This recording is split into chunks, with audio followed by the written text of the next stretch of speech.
Deux génocidaires comparaissent à Paris. Ils seront jugés à partir de mardi prochain pour leur participation présumée au génocide.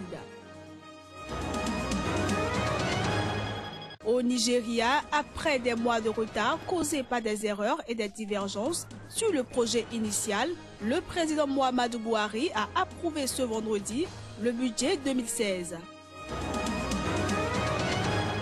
Présidentielle aux Comores, une alliance s'est formée contre le colonel Azali, arrivé en tête avec 40,98% des suffrages exprimés lors du scrutin du 10 avril.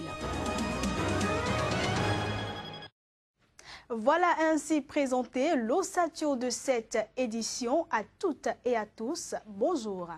On démarre par la Côte d'Ivoire où le débat autour de la révision de la Constitution continue d'agiter la sphère politique.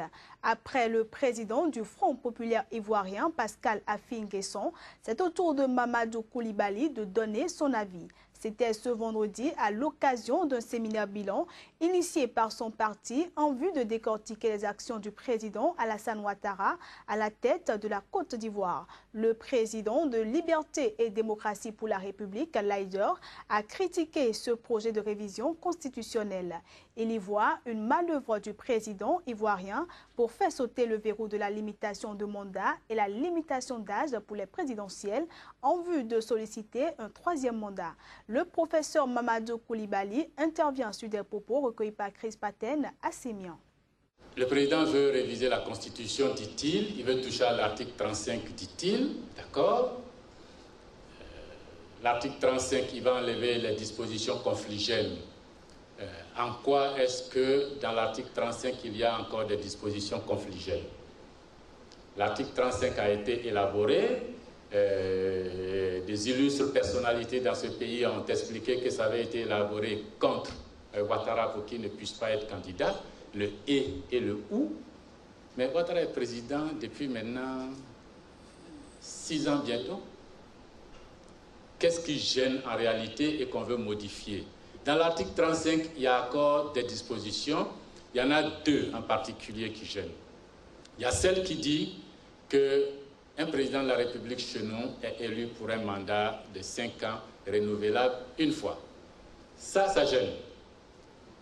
Ça gêne parce que le président Ouattara, en 2000, a dit aux gens « je ne veux qu'un seul mandat, juste un ». Et puis dès qu'on lui a donné, il a dit « ah non, non, appel de Daokro, il faut un second ».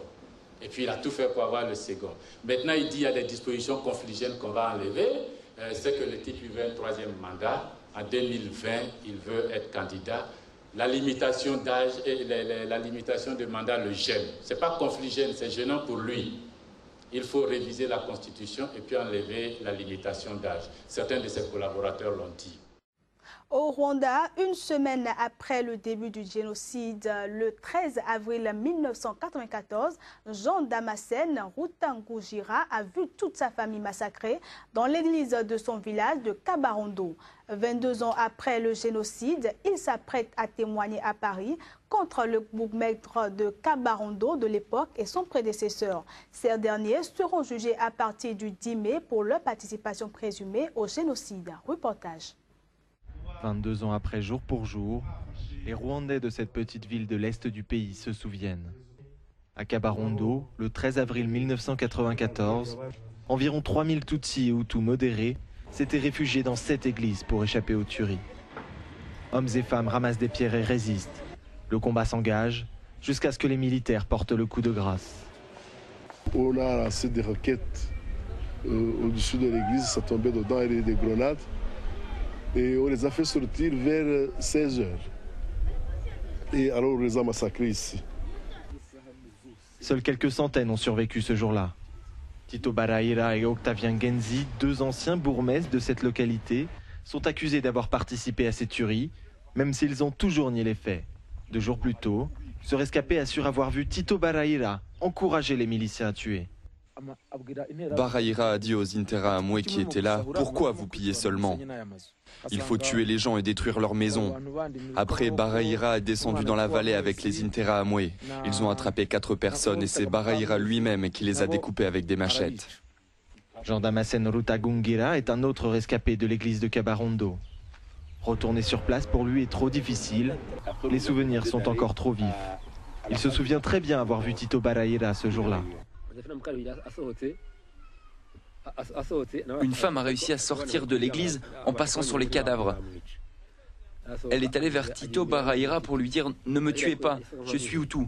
Barahira l'a attrapée, l'a poussée, elle est tombée sur le ventre. Là, l'Interahamwe est venu la tuer d'un coup de massue sur la tête. Jean Damascène a perdu toute sa famille ce jour-là. Il sera appelé à la barre à Paris en tant que témoin. Depuis, il a réussi tant bien que mal à refaire sa vie. Il a 2 enfants et l'aîné veut devenir ingénieur. L'opposition kenyane a réclamé ce vendredi une enquête officielle sur le meurtre d'un riche et controversé homme d'affaires kényan très critique à l'égard du gouvernement. Jacob Zuma a été retrouvé mort jeudi soir dans sa voiture criblée de balles alors qu'il se rendait à son domicile situé dans une banlieue chic de la capitale Nairobi.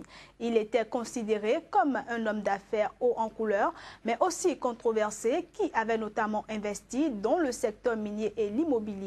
Depuis plusieurs mois, il critiquait de manière féroce le gouvernement, en particulier sur Facebook et Twitter. Et il dénonçait la corruption du pouvoir et s'interrogeait notamment sur ce qu'était devenu l'argent tiré d'un emprunt obligatoire de plus de 2,5 milliards d'euros. L'opposition reproche au gouvernement de ne pas avoir réussi à justifier comment cette somme avait été dépensée. Du Kenya, allons au Nigeria où le président Muhammadu Buhari a approuvé hier le budget 2016 après des mois de retard causés par des erreurs et des divergences sur le projet initial. Le budget approuvé prévoit une augmentation des dépenses publiques de 20%, dépenses financées en partie par des emprunts. Le budget national, qui dépend à environ 75% de ses revenus pétroliers, a été calculé sur une base de $38 le baril, à peine sous le cours actuel autour de $40. Le président nigérian en avait retardé la signature après une vérification détaillée d'organisations de la société civile qui avait relevé des erreurs dans les calculs. Les mêmes dépenses de véhicules, ordinateurs et meubles apparaissaient à 24 reprises pour un montant total de 46,5 milliards de naira. Une porte ouverte à la corruption avait dénoncé Olusegun Onibede, cofondateur de Budget, une organisation nigériane qui œuvre pour plus de transparence dans l'action publique. Le retard accumulé pour approuver le budget annuel n'a pas aidé à dynamiser l'économie de la première puissance du continent, déjà affectée par l'effondrement du cours du brut.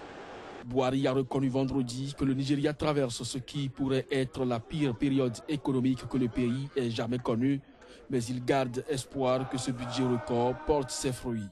Ce gouvernement s'est engagé à diversifier l'économie en dynamisant l'agriculture et en renouvelant le secteur industriel pour générer de l'emploi et relancer la croissance. Un programme de développement des infrastructures est également indispensable aux 180 millions de Nigérians, notamment dans le réseau routier, mais aussi en termes de logement et dans le secteur énergétique. Allons à présent aux Comores où la Cour constitutionnelle a décidé de l'organisation d'un nouveau second tour à la suite de graves actes de violence qui ont perturbé le bon déroulement du scrutin sur l'île, empêchant 6,305 électeurs d'exprimer leur vote. Ainsi, le gouvernement de l'île de la Grande Comore, Mwini Baraka, arrivé en 3e position au second tour de la présidentielle, appelle à voter pour le candidat du pouvoir, Mohamed Ali Swahili, dit Mamadou, lors du nouveau scrutin organisé mardi. Selon les résultats provisoires de la commission électorale, contestés par Mamadou, le colonel Azali Assoumani, président putschiste, est arrivé en tête avec 40,98% des suffrages exprimés, devançant de très peu le candidat du pouvoir qui recueille 39,87%. Le gouverneur Mwai Baraka obtient 19,15%. Pendant ce temps, le Premier ministre tunisien Habib Essid a effectué une visite en Libye ce vendredi.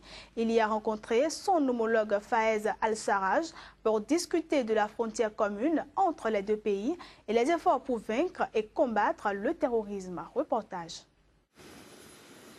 Les deux pays partagent quelques 500 km de frontières en commun. Ces derniers mois, les autorités tunisiennes ont dû fermer à 2 reprises les points de passage de Ras Yedir et Deriba suite aux attaques djihadistes perpétrées en Tunisie et en Libye.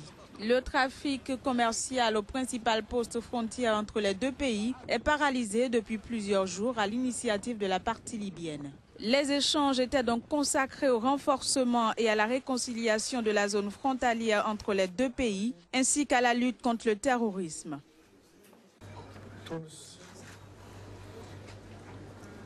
La Tunisie soutient le gouvernement libyen et les efforts du gouvernement pour instaurer, renforcer et réconcilier la zone frontalière entre nos pays. Et la Tunisie fera son possible pour apporter davantage de soutien en vue de garantir le succès de cette délicate période de transition.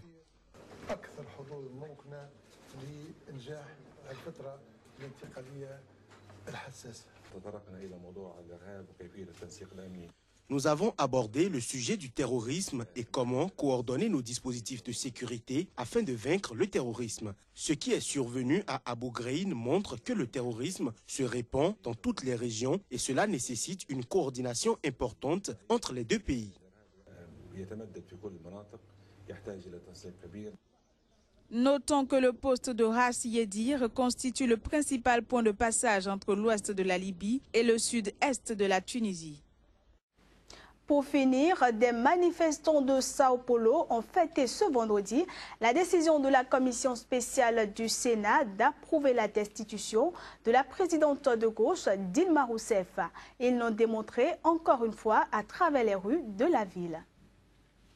Une commission du Sénat brésilien a approuvé vendredi par 15 voix contre 5 un rapport préconisant la suspension de la présidente de gauche Dilma Rousseff qui pourrait être appliquée dès la semaine prochaine et ouvrir la voie à sa destitution. Si ce rapport est validé par un vote à la majorité simple de l'Assemblée plénière du Sénat, Rousseff sera automatiquement écarté du pouvoir pendant un délai maximum de 6 mois en attendant un jugement final et remplacé par son vice-président Michel Temer. On est en train de vivre un moment historique qui pourrait permettre de délivrer le pays du Parti des travailleurs au pouvoir. C'est le premier pas, c'est tout petit, mais c'est un moment de victoire parce qu'on a fait un pas. Il en faut encore un autre pour qu'elle parte. Dilma va partir. On veut la justice, on veut que Dilma parte. On veut que notre Brésil puisse croître à nouveau. On ne supporte plus cette situation, que Dilma parte. C'est clair que c'est très important que la destitution soit passée en commission une fois de plus, même s'ils sont en train d'essayer de l'annuler par tous les moyens, mais ils ne vont pas y arriver. L'opposition de droite accuse la présidente d'avoir commis un crime de responsabilité en maquillant les comptes publics pour camoufler l'ampleur des déficits en 2014, année de sa réélection, puis 2015. Dilma Rousseff se défend en assurant avoir agi comme tous ses prédécesseurs et dénonce un coup d'État institutionnel. Et c'est sur cette dernière information que nous mettons un terme à cette édition. Merci à tous de l'avoir suivi et passez un excellent week-end en compagnie des programmes de SICA.